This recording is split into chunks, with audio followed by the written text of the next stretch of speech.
It was a quiet afternoon in the small town of Brooksville. The sun was high in the sky, casting long shadows over the little houses that lined the street. On the porch of one of those houses sat John Harris, a 93-year-old man who had seen more in his lifetime than anyone in this town could imagine. His hands, though wrinkled, were steady as he sipped his coffee, his eyes fixed on the horizon. The peace of the moment was interrupted by the distant growl of engines. Jan didn't flinch. He had heard that sound before, many times in fact over the past few weeks. It was the bikers again. Rex and his gang roared up to John's front yard, their laughter breaking the silence of the afternoon. Rex, the leader, was a towering figure, all leather and tattoos, with a sneer permanently etched on his face. The others followed suit, parking their bikes on John's lawn as if it were their personal garage. Well, if it isn't our favorite grandpa," Rex called out, hopping off his bike with a swagger. The others laughed, echoing their leader's arrogance. John didn't respond. He sat there, his calm demeanor unshaken by the intimidation tactics. This was not the first time the bikers had harassed him, and it wouldn't be the last. At least, that's what they thought. "What's the matter, old man?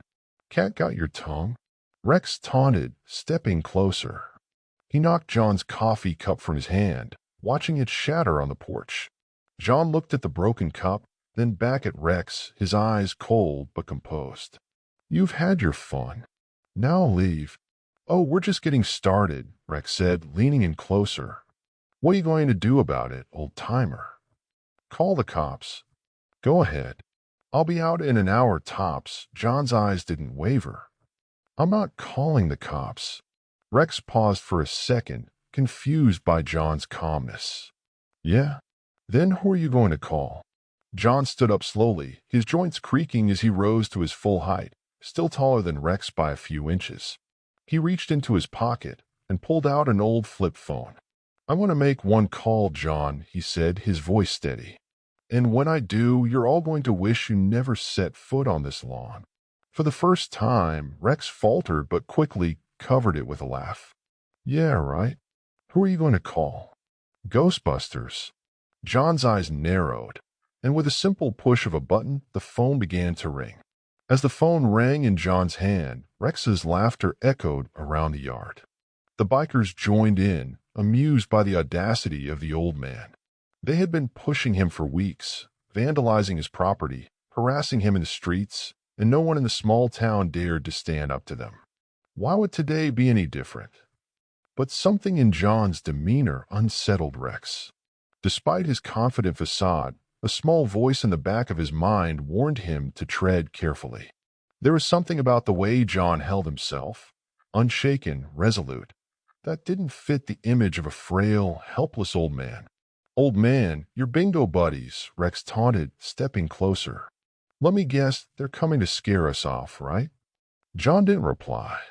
His eyes remained locked on Rex, and the sound of the ringing phone hung in the air. Rex was losing his patience. He grabbed the phone from John's hand and looked at the screen. "Just one call, huh?" Rex sneered. "Let's see who you're bothering." Before Rex could hang up, a voice answered on the other end. John spoke calmly, his tone unwavering. "Ethan, it's time to activate the protocol." Rex frowned, the phone still in his hand. "Protocol? What kind of nonsense is this?" John simply looked at Rex, his expression never changing. "You'll find out soon enough." For a moment, there was an awkward silence.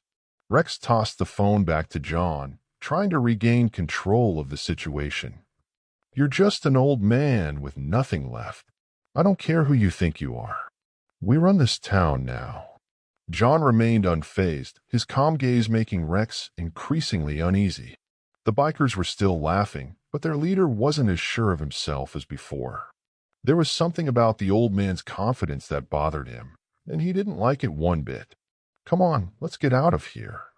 "This guy's not worth our time," one of the bikers muttered. The others grumbled in agreement, but Rex wasn't ready to leave just yet. "No," Rex growled, his eyes narrowing. "We're going to teach this old man a lesson." He stepped closer to John, his hand raised as if to strike. But before he could do anything, John's phone buzzed with a text message. John calmly opened it, his lips curling into a slight smile. Rex snatched the phone again and looked at the message, his face twisting into confusion. The message was from Ethan, and it read, "Target locked. Phase 1 initiated." What the hell is this? Rex spat, shoving the phone back at John. John didn't reply. He simply turned and walked back to his house, leaving Rex standing there, fuming with unanswered questions. Rex couldn't shake the feeling that something was terribly wrong as he led his gang back to the clubhouse. The laughter and bravado had faded. His mind raced with questions about the strange phone call and the cryptic message. What did protocol mean? Why did the old man seem so unfazed by their threats? Back at the clubhouse, Rex tried to push the doubts from his mind. He gathered the gang, talking tough, planning their next moves, but deep down, he couldn't let go of that nagging feeling. Later that night, Rex's phone buzzed. It was a message from his bank. He opened it and stared in disbelief. "Your account has been temporarily frozen due to suspicious activity." "What the hell?" Rex muttered, checking his other accounts. Each one gave the same message, frozen. Confused and enraged, he called a bank, but all he got was a vague explanation about unusual transactions and a warning that it might take days to resolve. Rex slammed the phone down, cursing under his breath. Was this a coincidence? Could John really have something to do with it? As Rex wrestled with his frustration, he wasn't the only one feeling the heat. His gang members started receiving similar messages. Bank accounts frozen, credit cards declined, and strange charges appearing on their records. It was as if their lives were being systematically dismantled, piece by piece. Meanwhile, John sat in his living room, watching the events unfold in real time on his computer screen. Ethan had set up a secure connection, feeding him updates from their operations. The bikers had no idea that their financial lives were being torn apart by a 93-year-old man and his tech-savvy grandson. "They're starting to feel it," Ethan's voice crackled through the speakerphone. "Their accounts are frozen, and I flagged their names with every financial institution we could access.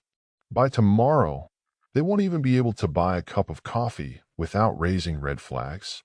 John nodded, satisfied but calm. "Good work, Ethan." "But we're not done yet," Ethan asked, curious about his grandfather's next move. John leaned back in his chair, his eyes narrowing with determination. "I made a promise, and I intend to keep it. We're going to shut them down completely, financially, legally, and physically." The next phase of their plan was already in motion. John had used his contacts from his military days to gather intelligence on Rex and his gang. What Ethan had uncovered was just the tip of the iceberg. The bikers were involved in far more than petty harassment. They had deep ties to organized crime, and John had every intention of exposing them. The next morning, Rex woke to chaos. Half of his gang was in disarray. Some had been arrested overnight for outstanding warrants. Others were scrambling to figure out how their lives had been turned upside down. Rex's phone was blowing up with messages, each one more frantic than the last. "This doesn't make any sense, Pete," one of his most loyal followers said. "It's like someone's watching everything we do." Rex slammed his fist on the table. "This has to be that old man. He's doing something to us." "How?" Pete asked, looking around nervously. "He's just one guy."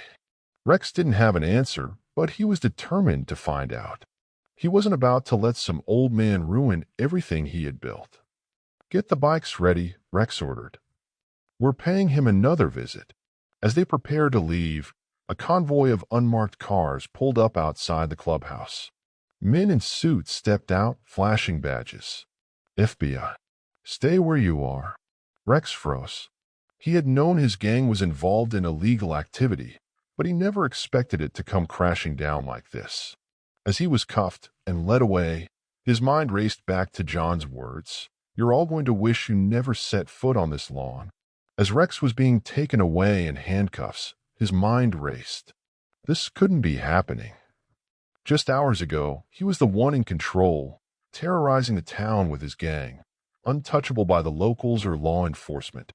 Now, everything was crumbling in front of him, and he was powerless to stop it. But one thought dominated his mind: John Harris. How had that old man managed to do this? Back at John's house, the elderly veteran watched from his porch as the unmarked cars drove past. He knew that this was just the beginning. The plan was working. But there was still more to do. Rex was only a piece of the puzzle, and John's years of experience told him that the bigger threat was still out there. His phone rang. It was Ethan. "Grandpa, they got Rex. He's being taken in for questioning. The feds are all over him. It's just like you said they would be." John nodded, his voice calm. "Good, but this isn't over yet. Ethan, we need to dig deeper. Rex may be out of the picture for now, but there are others. We have to make sure they all go down." Ethan's fingers flew across his keyboard. "I'm on it. I'll keep digging into their connections. I've already flagged a few more accounts tied to the syndicate."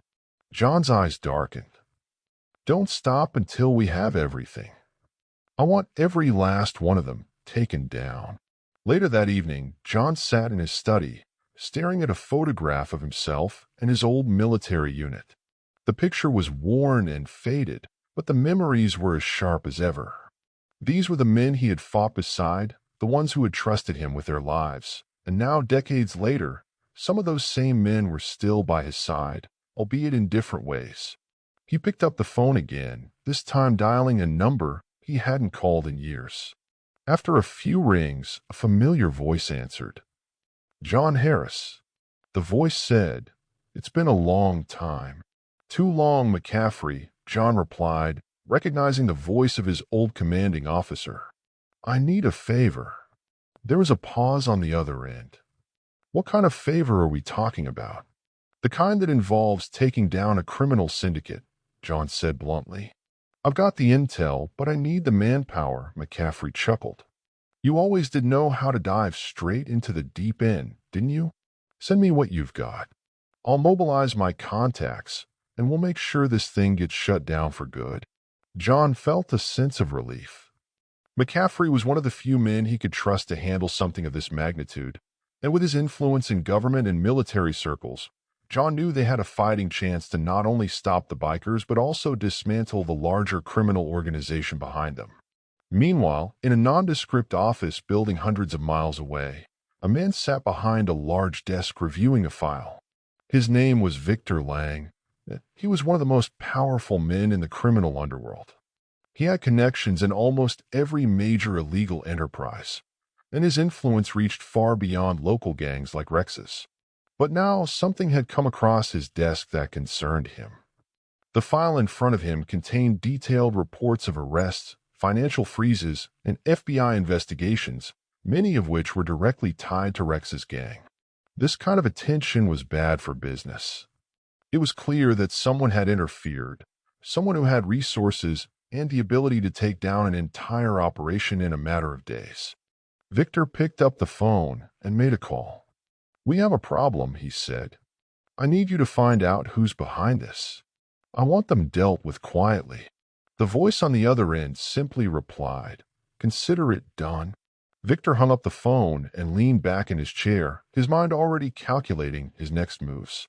He knew that the key to surviving in this business was staying one step ahead, and whoever had disrupted his operations was about to learn just how dangerous it could be to cross Victor Lang. Back in Brooksville, life seemed to return to normal with Rex and several of his gang members in custody.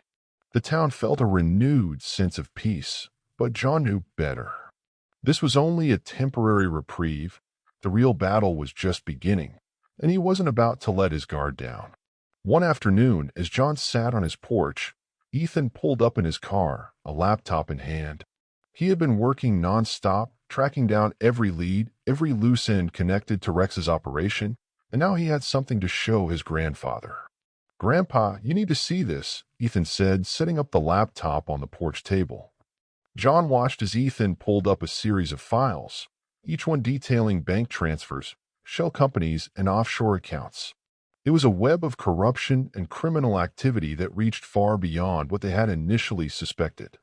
"This is bigger than Rex," Ethan said. I've traced the money back to someone named Victor Lang. He's connected to everything. Drug trafficking, arms stealing, you name it. And Rex's gang was just one of his small operations. John's jaw tightened. Victor Lang, he muttered. I've heard that name before. He's dangerous. Ethan nodded.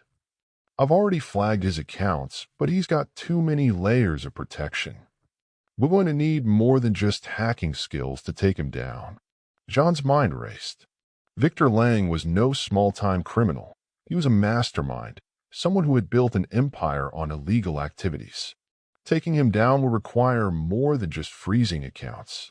It would require a coordinated effort, one that involved more than just John and Ethan. We're going to need McCaffrey, John said, and we're going to need to be careful. Victor Lang won't go down without a fight. John made another call to McCaffrey, laying out the details of what they had uncovered. McCaffrey, true to his word, had already mobilized his contacts, and within hours, a task force was being assembled. But McCaffrey had a warning for John. Lang is a different breed, McCaffrey said. He's smart and he's ruthless. If we go after him, we have to be prepared for retaliation. I know the risks, John replied, but this needs to end. We've come too far to back down now. McCaffrey agreed. All right, then, we're in this together. I'll coordinate with the feds, and we'll make sure Lang is taken out of play. But you need to stay out of sight for now. If Lang gets wind that you're involved, he won't hesitate to come after you. John understood the gravity of the situation. Lang wasn't just a local thug like Rex. He had the resources to reach anyone, anywhere. But John wasn't afraid. He had faced worse enemies in his time, and he wasn't about to let fear dictate his actions. Now, as John hung up the phone, he looked out at the horizon, the weight of the impending battle heavy on his shoulders. But he knew one thing for certain: he had spent his life protecting the innocent, and he wasn't about to stop now. In the weeks that followed, John, Ethan, and McCaffrey worked tirelessly behind the scenes. The feds are now involved, building a case against Victor Lang and his sprawling criminal empire. But as the net tightened around Lang, he became more unpredictable, and John knew it was only a matter of time before Lang struck back.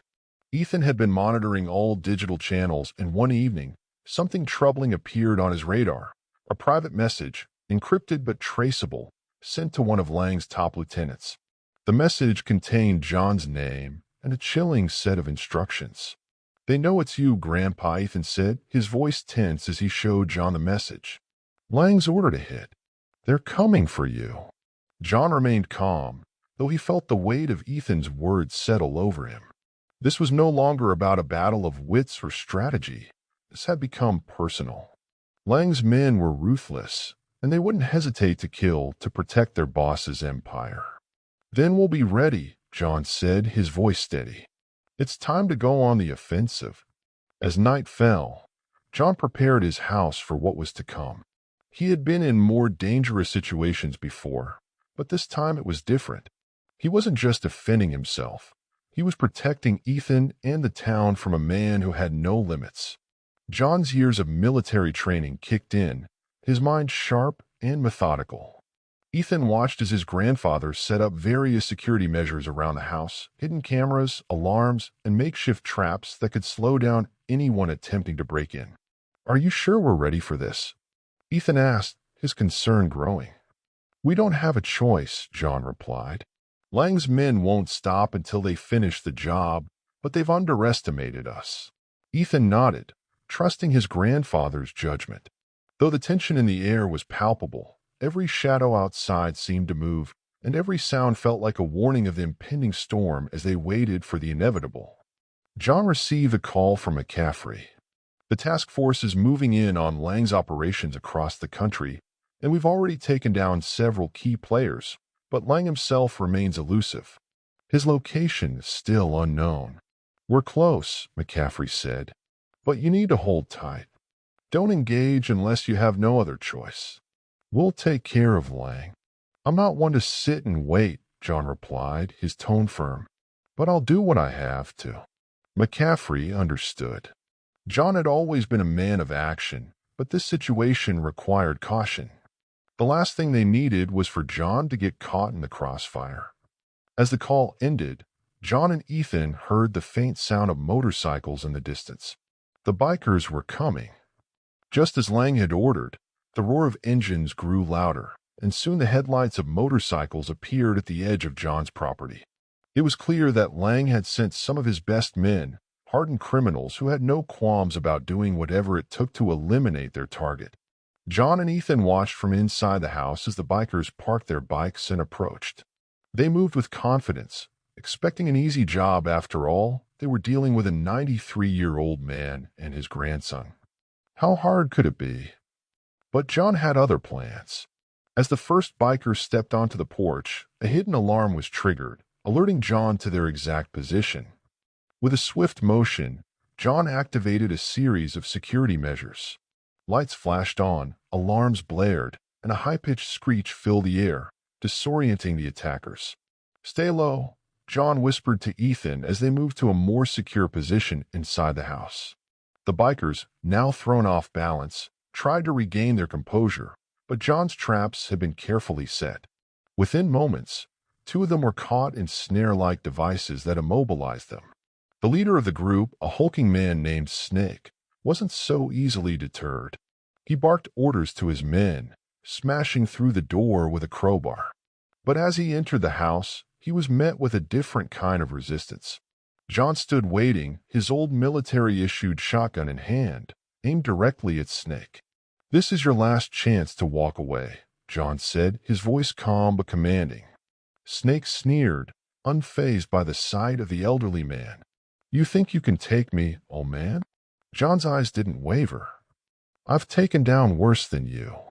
In a swift motion, Snake lunged forward, but John was ready with expert precision. John fired a warning shot that grazed Snake's shoulder, sending him stumbling back in shock. Snake cursed, gripping his bleeding shoulder, but before he could react, more flashing lights filled the night. Unmarked cars sped onto the property, and federal agents poured out, guns drawn, ready to take down Lang's men. McCaffrey had sent backup just in time. The raid was swift and efficient. Lang's men were no match for the coordinated effort of the federal agents. One by one, the bikers were taken down, handcuffed, and loaded into waiting vehicles. Snake, still clutching his wounded shoulder, glared at John as he was led away. "You'll pay for this," Snake growled, his eyes filled with hate. John remained stoic, watching as the last of the bikers was taken away. He knew that this was far from over. Snake was just a pawn in Lang's game, and the real threat was still out there. As the dust settled, McCaffrey arrived, walking up to John with a look of admiration still as sharp as ever.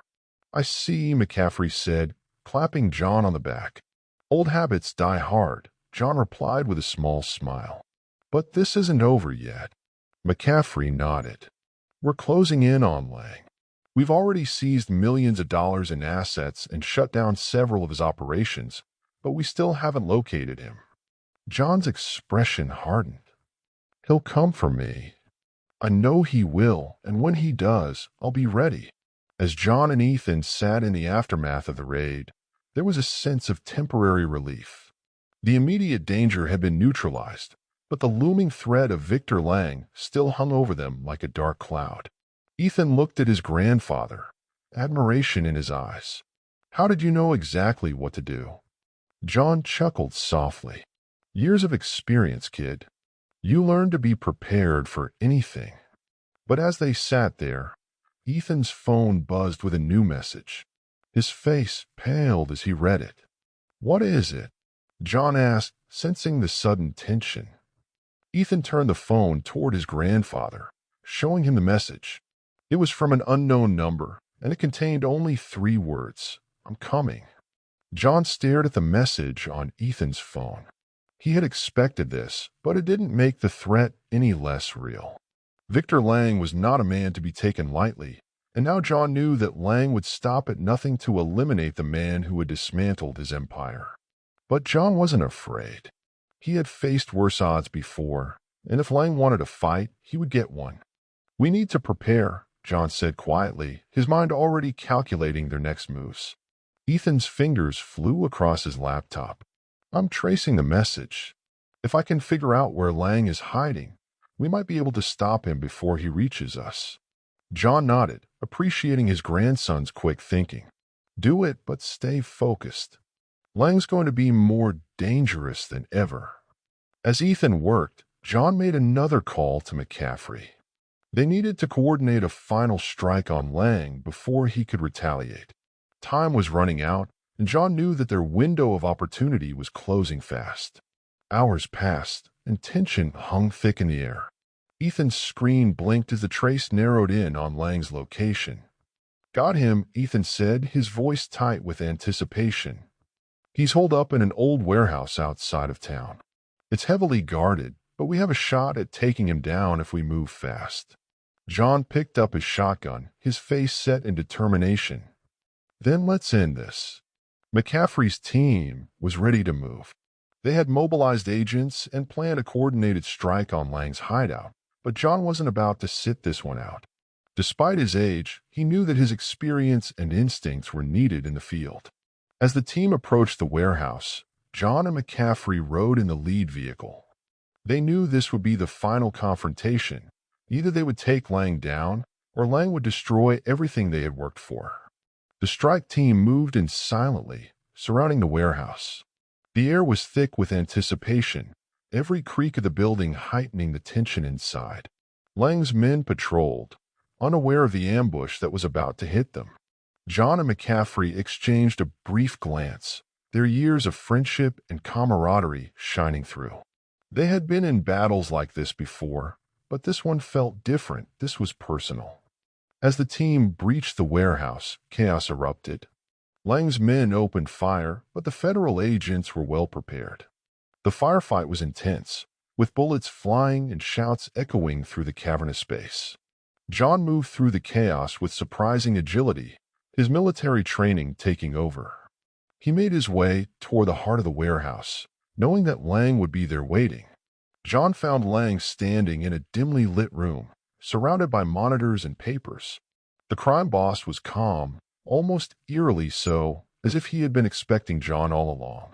So we finally meet Lang, John said, his voice cold. I've heard a lot about you, John Harris. You've been a thorn in my side for too long. John leveled his shotgun at Lang, his fingers steady on the trigger. It's over, Lang. You've lost. Lang chuckled, his eyes narrowing. Do you really think this ends with me? There will always be another. You've wasted your time. John's eyes didn't waver. Maybe, but you won't be around to see it.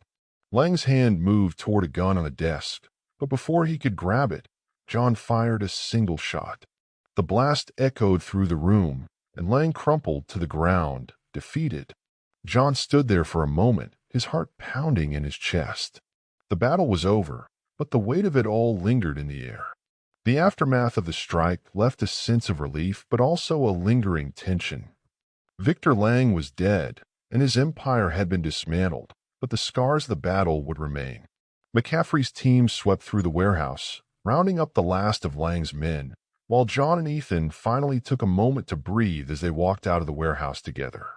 Ethan looked at his grandfather with a new sense of admiration. You did it, Grandpa. It's over. John nodded, though his expression remained serious. It's never really over, Ethan. There will always be people like Lang out there, but we did what we had to do. McCaffrey approached, clapping John on the back. You saved a lot of lives today, John. I couldn't have done this without you. John gave a small smile. It was a team effort, and I'm just glad we stopped him before it got any worse. As the sun began to rise, casting a golden light over the scene, John felt a sense of peace set over him. The fight had been long and hard, but in the end, they had prevailed, and for now, that was enough. With Victor Lang's empire in ruins, the town of Brooksville returned to its quiet, peaceful existence. The people who had once feared Rex's gang could now walk the streets without looking over their shoulders. John, once underestimated by so many, had proven that age was no barrier to strength, courage, and justice. Back at his porch, John sat in his familiar chair, the same one where this whole ordeal had begun. Ethan sat beside him, their bond stronger than ever. They had faced danger head-on, and together they had won.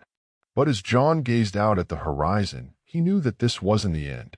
There would always be new battles to fight, new challenges to face, and when the time came, he would be ready. This story reminds us that strength, wisdom, and bravery don't fade with age. John Harris may have been 93 years old, but he showed that true courage comes from within, and sometimes the most unexpected heroes are the ones who stand up when it matters most. If you enjoyed this story, don't forget to like and subscribe for more thrilling and inspiring tales. Share this video with your friends and family, and leave a comment below with your thoughts. And remember, sometimes all it takes is one phone call to change everything.